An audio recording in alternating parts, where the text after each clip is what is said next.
Second Deputy President Ruth Ntlokotse. 30 other officials have also been suspended. The union says Ntlokotse was suspended for misconduct and undermining the organization and its unity. This comes just days before Numsa's 11th National Congress. The suspended officials are now heading to court to have their suspensions lifted or to have the Congress pushed back. The suspended Second Deputy President joins us live now to set the record straight. Ms. Ruth, good morning and thank you very much for your time. We understand that you are in fact heading to court on this one, you along with 30 other members that were suspended, and you're maintaining that this is in fact a plot to sideline you from the upcoming conference. Talk to me about this. Good morning and thank you so much for inviting us. Yes, indeed, we are heading for court this coming Friday, and there are currently 30 shop stewards, including some of the officials that are suspended. And there are a variety of reasons as to why people are suspended. Let me start with mine. I was suspended for standing in the recent Congress of SAFTU, where I was elected as the president of SAFTU against the wish of Numsa. That's the first reason why I'm being suspended. And the second reason, it's the allegations that are pending investigation that I define myself out of the collective.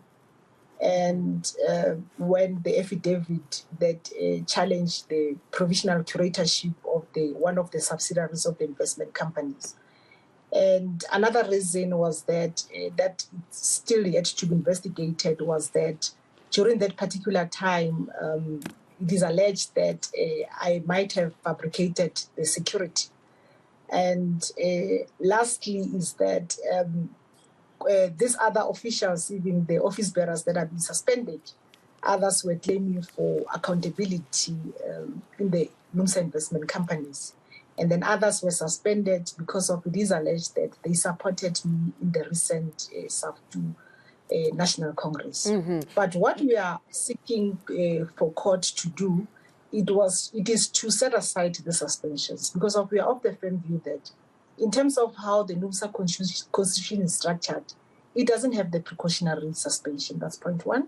And point number two that we are arguing, we are saying that the structure that suspended myself, including other office bearers, it is not empowered as per the Numsa's constitution to suspend us. So these are some of the reasons that we will be arguing in court, and we are of the firm view that people are suspended just to get rid of them or just to tamper with the democratic processes now that we are heading for the National Congress, which is starting from next week, Monday, up to until Friday. Okay. So this is our argument that the very same constitution that is meant to defend workers, the structures that are entrusted to interpret and ensure that a constitution is followed to the latter, they are not following that. All right. So you're arguing or contending that they've acted outside of their powers as a committee. But I want to take you back to what you stated among the allegations leveled against you, that you stood for the SAFTU elections. What in your constitution was contravened, the Numsa constitution? Perhaps you were not empowered to stand for SAFTU. What exactly have they found, or what was brought to your attention which made it wrong for you to stand? There's no provision in our constitution. There's no provision in our policies. Even the structure that took that decision, it's a caucus. In terms of our constitution, we don't have a caucus. And I must indicate, Mfundo, that this was not an isolated matter. It happened in 2006, where Comrade Waile contested Willie Madisha, contrary to the Numsa's wish. And it also happened with Comrade Putasteki, for the provincial chairperson of Gauteng, where the wish of Numsa, the caucus of Numsa, agreed on the current president of Numsa. And there were no consequences in all of them. But what the caucus of Numsa argued was that I defined myself out of a collective where the decision was taken. If we can look at how the decision was arrived at, Numsa is a worker-controlled organization where decisions are taken from the floor, shop floor, the locals, we go to regions, and up to until the national structures where decisions are arrived at. It was only one region, which is the Western Cape, that had the prior preparations towards this national caucus. None of the comrades who attended that National Caucus had mandates from their respective constituents, and including us as national office bearers. Even the lineup that was proposed, we never had a discussion pertaining it. It was only the General Secretary who sat in his office and decided who should be the people who will be contesting, whom Numsa needs to support in that National Congress of SAFTU. All right. So I must indicate that I exercised my democratic right.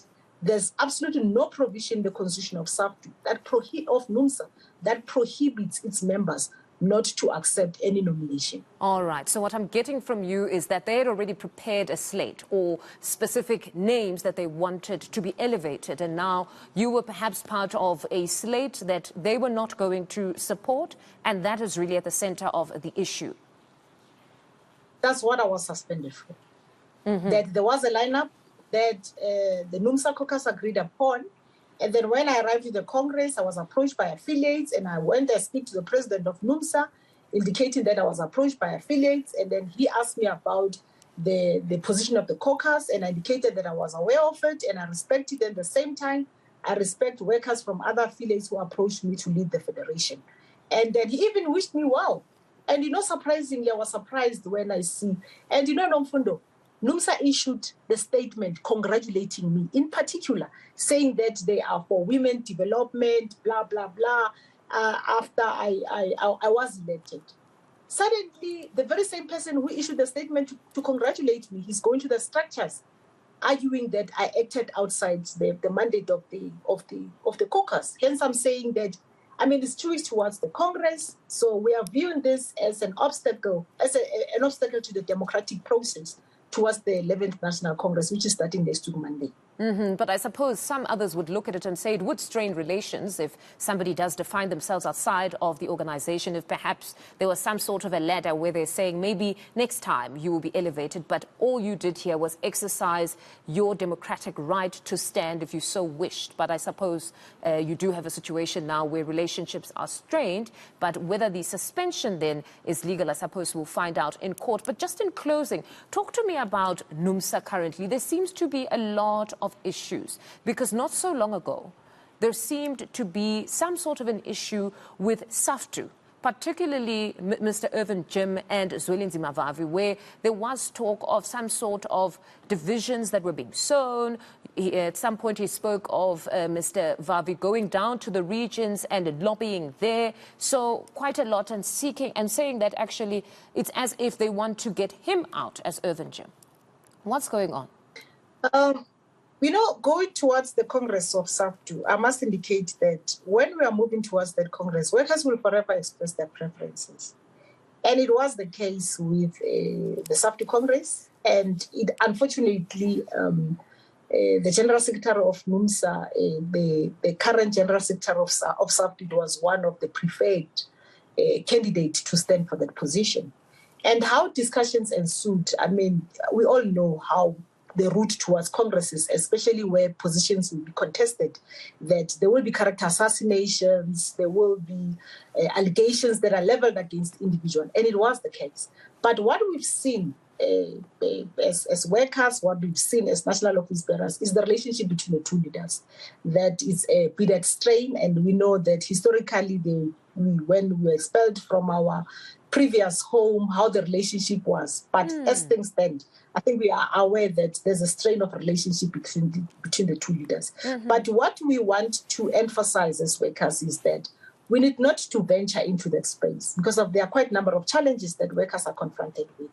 And if these are the strain of the relationship that will impact the functioning of both Numsa as an affiliate of SAFTU and SAFTU as the federation, ours is to soldier on and make sure that we defend workers that are waiting for our services out there, SAFTU. Most certainly the workers come first, but I must say it is quite unfortunate knowing the journey that they have traversed together as these two union leaders. But thank you very much for your time, Ruth, and good luck in court. That was suspended Numsa's second Deputy President, Ruth Ntlokotse.